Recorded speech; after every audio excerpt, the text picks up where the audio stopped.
keadaan keliru dan menyikapi kekeliruan orang lain. Apa contoh lain bahwa Nabi keliru? Misalnya, yang paling terkenal tadi itu surat Abasa. Abasa wa tawalla an ja'ahul a'ma. Satu paragraf, setengah surat isinya adalah teguran kepada Nabi, bayangin. Setengah surat isinya teguran kepada Nabi. Bahwa Nabi waktu itu keliru nyuekin seorang sahabat yang datang pengen belajar Islam kepada beliau. Dan kelirunya Nabi bukan karena beliau sombong kepada Abdullah, bukan. Karena beliau berpikir masih banyak waktu untuk Abdullah. Kali ini beliau lagi sibuk ngedakwahin pemuka-pemuka Quraisy. Jadi alasannya make sense juga nih. Alasannya logis, menurut saya nggak ada yang salah. Cuman tetap menurut Allah itu keliru.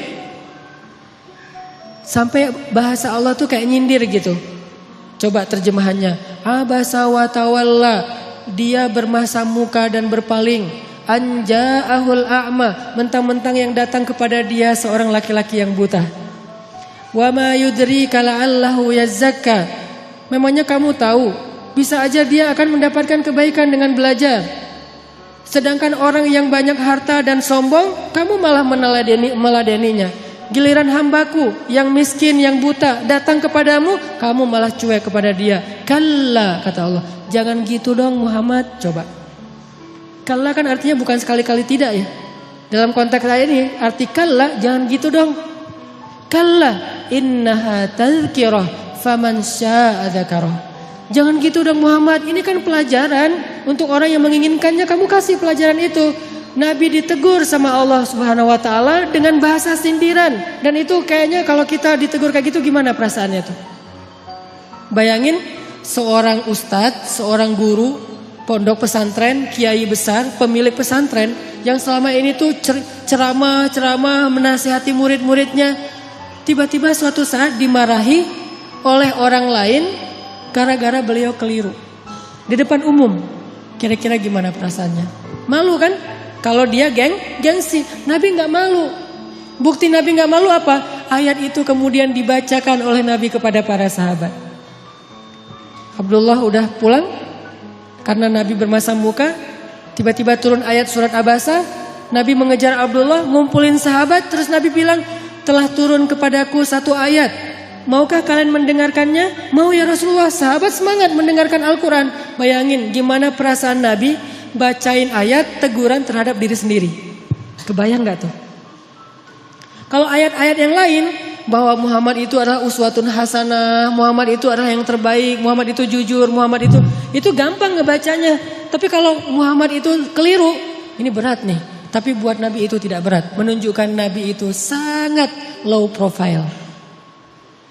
Bayangin, kumpulin sahabat satu masjid, terus Nabi bacain Abasa wa tawalla an ja'ahul a'ma wa ma yudrika la'allahu yazzakka.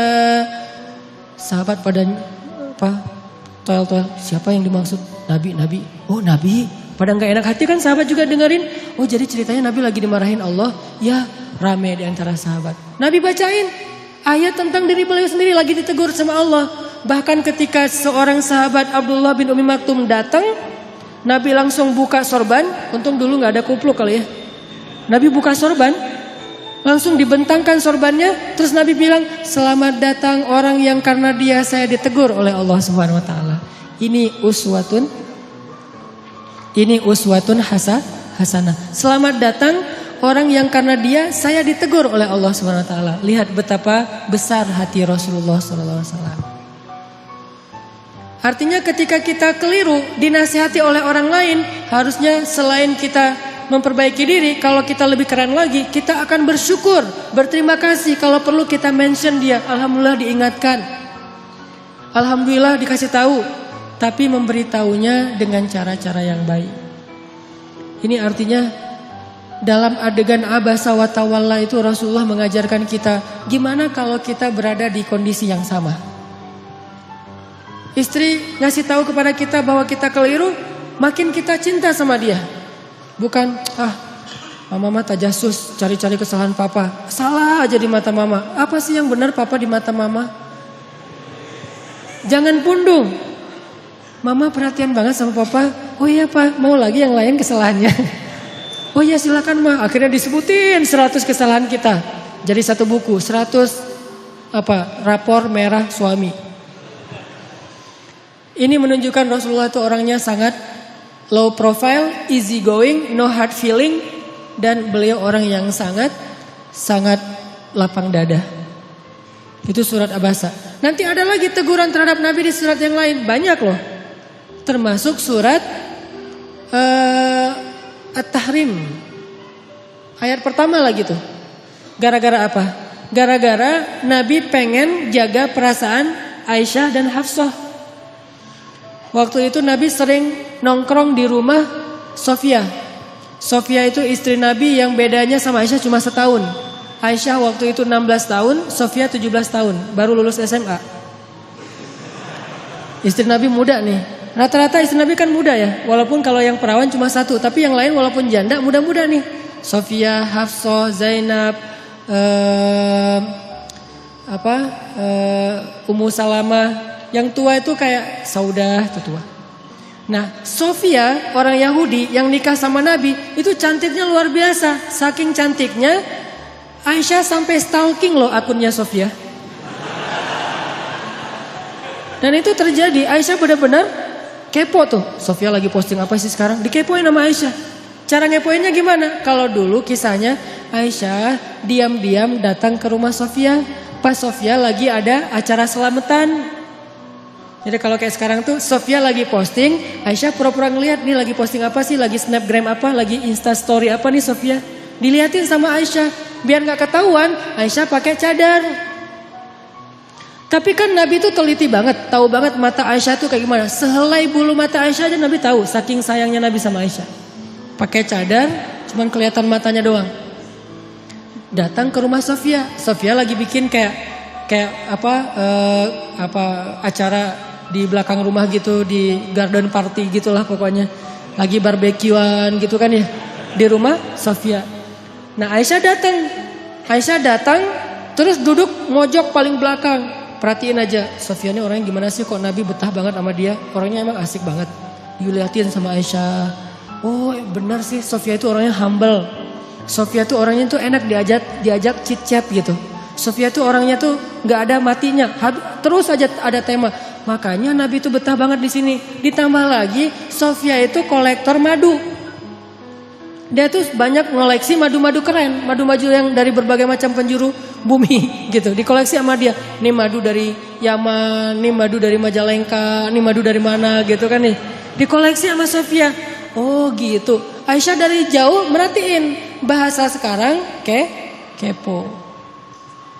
Dikepoin akunnya Sofia. Oh Sofia tuh posting madu. Oh Sofia tuh bisa bikin cake. Oh Sofia itu orangnya asik. Oh Sofia tuh seru. Oh Sofia apa. Nah lagi ngepoin Sofia, Nabi dari jauh ngelihat ada cewek kok sendiri banget di belakang mojok. Nabi liatin, ternyata Aisyah. Nabi sadar, oh ada Aisyah. Pas Nabi ngelihat ke arah Aisyah, Aisyah tahu. Nabi ngelihat, Aisyah langsung pergi. Pulang, dikejar sama Nabi. Terus slow motion gitu. Dikejar sama Nabi. Aisyah pulang, langsung pulang sendiri gitu. Nabi kejar, Aisyah dipanggil sama Nabi. Aisyah kaget, Nabi ngejar saya. Kan itu penting banget ya buat cewek ya. Merasa didahulukan, merasa diprioritaskan, merasakan. Cewek banget lah pokoknya. Jadi kalian harus ngerti tuh beberapa trik. Jangan cuma bisa ollie dan kickflip gitu. Tapi bisa ngetrik juga buat pasangan. Biar keren. Aisyah pulang, Aisyah kata Nabi dari jauh. Jadi agak-agak kayak drakor-drakor gitulah. Aisyah langsung lari ke belakang. Terus Nabi langsung nyamperin. Yuk jalan bareng aku. Dipegang tangan sama Nabi. Jalan berdua. Jangan dibayangin susah. Pokoknya dengerin aja. Membayangkannya nanti aja. Kalau udah halal. Pegangan tangan jalan berdua. Pegangan tangan tuh gak kaku gini ya. Pegangan tangan sambil gini-gini berdua. Terus jalan. Dari rumah Sofia ke rumah Aisyah. Di tengah jalan ngobrol, chat gitu. Karena Aisyah juga orangnya tuh seru kalau diajak ngobrol. Aisyah tanya, Nabi, kata Aisyah. Apa Aisyah? Gitu. Aku mau tanya, kata Aisyah. Boleh, tanya apa aja boleh. Kalau misalnya Nabi jadi penggembala, terus ada 2 padang rumput, yang satu tuh udah pernah dipakai penggembala lain, yang satu lagi nggak pernah dipakai. Kira-kira Nabi mau menggembala di mana? Pertanyaan Aisyah. Nabi langsung ngeklik. Oh, maksudnya istri-istri Nabi kan semuanya janda kecuali Aisyah. Jadi lebih cenderung kemana Nabi teh? Kata Nabi, ya pastilah ke padang rumput yang belum pernah dipakai menggembala siapa-siapa. Beneran? Beneran. Hore, kata Aisyah. Ini lihat. Pengertiannya Nabi. Orangnya tuh empati banget sama pasangannya. Nah, suatu saat Aisyah tuh lagi nungguin Nabi pulang di rumah. Nabi kayak telat gitu pulangnya. Padahal gak macet, tapi telat pulangnya tuh. Kenapa ya Nabi kok telat banget pulangnya? Ditungguin sama Aisyah. Dan Aisyah waktu itu lagi satu geng sama Hafsah. Kan Aisyah tuh gengnya Hafsah ya. Istri Nabi itu kan ada 2 geng. Geng muda sama geng tua. Emang kayak gitu kata ahli sejarah. Makanya baca sirah. Kita akan tahu lebih banyak hal luar biasa tentang Rasulullah. Nah, Aisyah lagi berdua nih, lagi nongkrong di rumah Aisyah sama Hafsah. Kamu tahu nggak Nabi di mana? Katanya sih kayaknya Nabi tuh lagi di rumah Sofia gitu. Soalnya tadi aku ngeliat instastorynya Sofia lagi bareng dengan Nabi gitu. Oh, lagi di rumah Sofia, ngapain sih di sana? Biasalah, lagi nyoba-nyoba madu gitu kan. Madunya Sofia tuh banyak koleksinya, banyak macamnya. Oh gitu. Wah, kita harus cari cara nih biar Nabi nggak lagi senang minum madu di rumah Sofia. Tiba-tiba Nabi pulang. Assalamualaikum. Waalaikumsalam. Nabi pulang. Terus pas sampai di rumah, Nabi senyum-senyum ngeliat istri-istrinya berdua lagi pada nongkrong. Lagi ngapain nih berdua?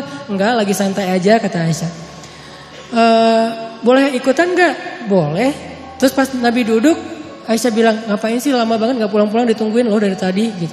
Oh maaf, soalnya tadi lagi itu di rumah Sofia. Betah banget sih di rumah dia. Ya gitu mulai nih ya. Betah banget sih di rumah dia, emang ada apa sih di sana? Makanan enak ya, dimasakin yang keren gitu ya. Emang dia masakin empal gentong ya gitu. Akhirnya Nabi bilang, enggak kok, cuma minum madu doang, gak dimasakin apa-apa. Oh pantesan mulut Nabi tuh gak enak baunya habis minum madu di rumah Sofia. Udah gak usah minum madu lagi di sana, gak enak tuh, kata Aisyah. Kata Nabi, oh gitu, ya udah deh kalau gitu mulai sekarang saya gak akan minum madu lagi. Aisyah merasa dimenangkan lagi nih. Tuh kan, kalau buat gua Nabi apa aja mau. Madu gak boleh. Bayangin cinta Nabi kepada Aisyah sampai yang halal aja beliau haramkan, walaupun ditegur sama Allah. Jadi seorang suami, saya gak ngebahas apa hukum rokok ya. Kan ada yang bilang haram, ada yang bilang makruh, terserah deh itu mah ulama. Yang pasti ini bukan hukum rokok, tapi merokok dengan request istri. Gimana tuh? Suaminya tuh perokok banget. Terus kata istri, jangan merokok di depan aku dong, aku gak tahan nih asapnya. Oh, mulai sekarang papa gak akan ngerokok lagi. Itu kan. Jadi saya tuh lebih suka ngambil angle-nya tuh lebih ke perasaan, etika atau akhlak, bukan hukum. Kalau hukum mungkin bisa haram, bisa makruh, itu tergantung mazhab. Tapi kalau etika, kadang karena permintaan istri jadi nggak jadi ngerokok. Nggak usah ngerokok, yang halal aja nggak jadi tuh. Nabi kan minum madu halal kan, bukan cuma halal, baik lah gitu. Sampai Nabi mengatakan, oh ya udah deh kalau gitu saya nggak akan minum madu lagi. Aisyah senyum-senyum mengarah ke Hafsah. Lihat, Nabi nggak minum madu lagi. Alhamdulillah, udah. Aisyah cair, ngobrol ketawa-ketawa, Hafsah pulang. Begitu Hafsah pulang, besoknya turun ayat, ya ayyuhan nabi lima tuharrimu ma ahallallahu lak. Wahai Nabi, kenapa engkau mengharamkan apa yang Allah halalkan bagimu, yaitu madu? Hanya gara-gara pengen nyenengin hati istri-istrimu? Ditegur oleh Allah Subhanahu wa taala. Bayangin, Nabi keliru. Gara-gara pengen nyenengin hati Aisyah, beliau mengharamkan apa yang Allah halalkan. Ditegur oleh ayat itu, akhirnya Nabi datang kepada Hafsah, ngejapri. Hafsah, ternyata Allah gak rela madu itu diharamkan. Saya baru dapat ayat nih, surat At-Tahrim ayat 1, surat 66. Sekarang Maya, ternyata madu itu gak boleh diharamkan. Tapi jangan bilang-bilang ke Aisyah ya, kata Hafsah. Oh gitu. Kata Nabi, jangan bilang-bilang ke Aisyah. Kenapa? Karena kalau Aisyah tahu, Aisyah terngambek. Kata Nabi ke Hafsah, jangan bilang-bilang ke Aisyah. Ternyata apa? Hafsah malah mengcapture japrian Nabi, di forward ke Aisyah. Aisyah dapat message dari Hafsah, langsung dibuka gitu kan. Pas dibaca ternyata capturean Nabi gak jadi mengharamkan madu. Marahlah Aisyah. Aisyah marah. Akhirnya Aisyah kalau posting gak mau lagi pakai hashtag demi Tuhannya Muhammad. Karena biasanya Aisyah tuh kalau posting ada 2 hashtag. Kalau Aisyah lagi sayang, lagi normal, dia pakai hashtag warabbi Muhammad, demi Tuhan Muhammad. Itu hashtagnya. Kalau Aisyah lagi bete nih, hashtagnya berubah, demi Tuhan Ibrahim. Beda hashtagnya. Jadi kalau hashtagnya demi Tuhan Muhammad, ini postingan lagi kangen sama Nabi. Kalau hashtagnya demi Tuhan Ibrahim, ini lagi bete sama Nabi nih. Waktu itu Aisyah posting. Entah posting apa gitu, hashtagnya demi Tuhan Ibrahim. Nabi baca, wah Aisyah lagi marah nih, ada apa? Nabi datang, sebelum Nabi ketemu Aisyah, Allah langsung DM Nabi. Kata Allah, ya Muhammad, ternyata Hafsah sudah mengcapture chat kamu itu kepada Aisyah, sehingga sekarang Aisyah dan Hafsah itu bersekongkol untuk marah sama kamu. Begitu Nabi datang, Nabi langsung bilang ke Hafsah, Aisyah, kenapa kamu capture? Kenapa kamu kasih tahu kepada Aisyah? Hafsah kaget. Ya Rasul, tahu dari mana? Aisyah kasih tahu ya? Kata Aisyah, enggak, saya enggak ngasih tahu. Terus tahu dari mana? Kata Nabi, Allah yang ngasih tahu kepada saya. Turun lagi ayat berikutnya, khusus buat Aisyah sama Hafsah. @Aisyah dan @Hafsah_Umar bin Khattab. Apa captionnya? Wahai istri-istri Nabi, kalau kalian masih terus menyakiti Nabi dan tidak bertaubat dan minta maaf kepada Nabi, maka Allah akan menceraikan kalian dengan Nabi dengan cara baik-baik. Lalu Allah akan menggantikan untuk Nabi istri yang lebih baik dari kalian, lebih solehah dari kalian, lebih cantik dari kalian, dan seterusnya dan seterusnya. Langsung Aisyah dan Hafsah datang kepada Nabi minta maaf dan kemudian selesai urusannya. Pelajarannya apa di sini? Nabi juga kadang-kadang gara-gara ngikutin perasaan keluarganya, istrinya, sampai melakukan kekeliruan. Bukan karena berbuat dosa. Tapi kemudian apakah Nabi mau memperbaiki? Mau memperbaiki. Langsung ngasih tahu kepada Hafsah, Hafsah aku salah nih, ternyata gak boleh mengharamkan madu. Gak ada rasa gengsinya. Itulah uswatun hasanah pada diri Rasulullah. Dan ada yang lebih berat. Teguran Allah kepada Nabi dalam kasus tawanan perang di surat Al-Anfal. Ini lebih berat lagi nih. Ayat 67 nanti cek deh di rumah. Itu ayat teguran dari Allah kepada Nabi gara-gara Nabi keliru dalam mengambil keputusan. Habis selesai perang Badar ada tawanan. Termasuk salah satu tawanan waktu itu Suhel. Suhel itu kayak medsosnya sahabat. Dia tuh selebgram. Ditawan. Terus kan Nabi ini perang pertama nih dalam Islam. Belum tahu ini mau diapain nih tawanan-tawanan perang. Akhirnya Nabi pun bikin FGD gitu. FGD-nya Nabi, Abu Bakar, Umar, dan Ibnu Rawahah. Jadi mereka beberapa orang musyawarah, rapat. Nabi nanya, apa pendapat kalian tentang tawanan perang? Mau diapain? Abu Bakar angkat tangan. Menurut saya ya Rasul, kata Abu Bakar, kita tebus. Kalau keluarganya orang kaya, maka keluarganya menebus dengan harta. Kalau keluarganya orang miskin, maka ditebus dengan seorang laki-laki yang bisa baca tulis dan mengajarkan putra-putri kita baca tulis di Madinah. Ini kan produktif ya, ide yang bagus nih. Oh gitu. Umar bilang, saya nggak setuju. Terus apa pendapat kamu? Ya Rasulullah, mereka itu musuh-musuh Allah. Jangan dibiarkan mereka hidup, kita bunuh. Hukuman mati, karena ini masih dalam hukum militer, hukum perang. Maka tawanan perang dibunuh ya Rasul. Tidak ada kesempatan buat musuh-musuh Allah hari ini ya Rasulullah. Nabi senyum-senyum. Terus Ibnu Rawahah, menurut saya ya Rasulullah, apa Ibnu Rawahah? Kita gali parit, kita masukin mereka ke dalamnya, lalu kita bakar mereka hidup-hidup. Tapi jangan menjudge Ibnu Rawahah ya, karena Ibnu Rawahah ini punya cerita panjang di Mekah kayak gimana. Gimana dia tuh luar biasa disakiti, jadi wajar kalau orang emosional. Akhirnya Rasulullah komen. Kata Rasulullah, sesungguhnya Allah menjadikan hati seseorang itu lebih lembut daripada agar-agar. Atau lebih lembut daripada kayak yogurt gitu. Susu yang dikentelin. Dan sesungguhnya Allah menjadikan hati seseorang kadang lebih keras daripada batu. Engkau wahai Abu Bakar, kata Rasulullah, engkau itu seperti Ibrahim. Engkau wahai Umar, engkau itu seperti Musa. Engkau itu seperti Nuh. Sedangkan Abu Bakar, engkau seperti Ibrahim, seperti Isa. Dua nabi masing-masing dimisalkan untuk mereka. Ini artinya nabi itu menghargai pendapat orang. Engkau wahai Abu Bakar seperti Ibrahim dan seperti Isa. Gimana Ibrahim dan Isa? Memaafkan. Ketika ayahnya pengen mengusir Ibrahim, apa kata Ibrahim? Qala salamun alaik, sa'astaghfiru laka rabbi innahu kana bi hafiya. Keselamatan bagimu wahai ayah. Padahal ayahnya udah zalim sama dia, tapi masih didoain kebaikan. Saya akan berdoa kepada Allah supaya Allah mengampuni dosa-dosa ayah. Itu Ibrahim. Isa juga kayak gitu, memaafkan murid-muridnya yang melakukan kesalahan. Engkau wahai Abu Bakar seperti Ibrahim dan Isa. Sedangkan Umar seperti Nuh dan Musa. Gimana Nuh? Ketika orang-orang sudah zalim, sudah syirik kepada Allah, Nuh berdoa, ya Allah, hancurkanlah orang-orang kafir itu sehancur-hancurnya. Sampai keturunan mereka, jangan engkau biarkan mereka hidup di muka bumi dan membuat kerusakan. Musa, ketika orang Bani Israel menyembah anak sapi, Musa pulang, maka dihukum mati mereka satu persatu kan? Ini Umar seperti Nuh dan Musa. Tapi kalau Ibnu Rawahah Nabi gak komen. Diimamin aja, gak usah di like, gak usah di komen, biarin aja. Karena pendapatnya agak-agak sadis gitu kan.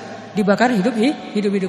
Akhirnya setelah menghargai dua pendapat sahabat senior, Nabi mengambil salah satu di antara dua pendapat itu. Pendapat Abu Bakar As-Siddiq. Menurut saya kata Nabi, pendapat Abu Bakar lebih tepat. Ayo kita tebus dengan tawaran dengan harta ataupun guru baca tulis. Setelah selesai penebusan, turun ayat 67. Kata Allah, tidaklah pantas seorang nabi memiliki tawanan lalu menukarnya dengan harta duniawi. Kalau kamu menginginkan harta, aku berikan harta yang lebih dari itu wahai Muhammad. Allah marah kepada Nabi. Ayat 67. Setelah ayat ini turun, Nabi bacain kepada Abu Bakar. Nabi dan Abu Bakar menangis seharian dari pagi sampai sore. Nangis. Kenapa nangis? Karena sedih, takut, taubat, menyesal kepada Allah Subhanahu wa taala. Ya Allah, ampunkan saya, kata Nabi, ampunkan saya. Abu Bakar juga gitu, nih gara-gara saya nih. Ya Rasulullah, ini ide saya. Rasulullah enggak salah, saya yang salah. Berdua aja nangis tuh. Ini hebatnya Rasulullah. Inilah uswatun hasanah. Berdua nangis.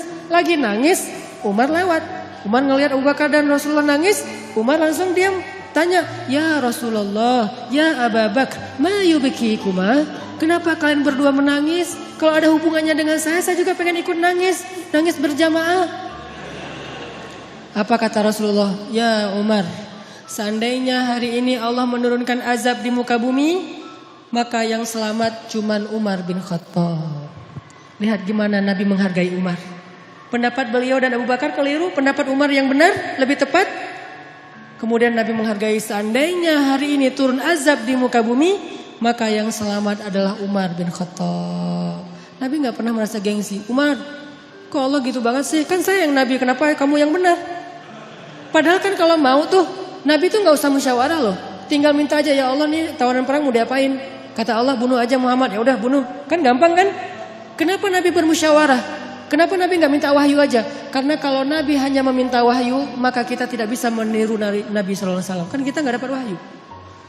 Maka kita meniru Nabi dalam konteks ini adalah menyelesaikan masalah dengan cara musyawarah. Untuk mencari mufakat. Kalau keliru dalam musyawarah, jangan gengsi untuk mengakui. Yang benar, jangan merasa besar kepala. Umar coba, pas Nabi keliru ngomong kayak gitu, Umar gak bilang, tuh kan, saya bilang juga apa, Nabi sih gak mau dengar kata-kata saya, yang dengar Abu Bakar aja terus mentang-mentang soulmate. Enggak, Umar tuh gak besar kepala. Terus besok kalau ada pendapat lagi, ini pasti salah lagi nih, harus dengerin saya. Enggak, Umar gak pernah nyalahin Nabi. Dan ini juga uswatun hasanah. Jadi kalau kita dalam satu organisasi, suami istri, dimanapun, kadang-kadang kita udah musyawarah terus ngambil keputusan keliru, maka yang tadi benar gak usah nandain. Tuh besok dengerin ya kalau saya ngomongin, enggak, besok musyawarah lagi. Bisa diambil, bisa ditinggalkan pendapat kita. Semua ini adalah uswatun hasanah. Mudah-mudahan teman-teman di sini kita belajar banyak hal. Belajar lapang dada, belajar low profile, belajar tawadu, belajar nggak gengsi, belajar biasa aja, nggak usah merasa besar kepala kalau kita pas lagi benar, lagi tepat. Belajar berdamai dengan pendapat yang berbeda, belajar untuk memperbaiki kesalahan walaupun yang memberitahunya itu seorang budak dari Habasyah, belajar berperilaku lebih elegan. Karena semua kita adalah manusia, maka semua kita punya peluang yang sama dalam melakukan kekeliruan.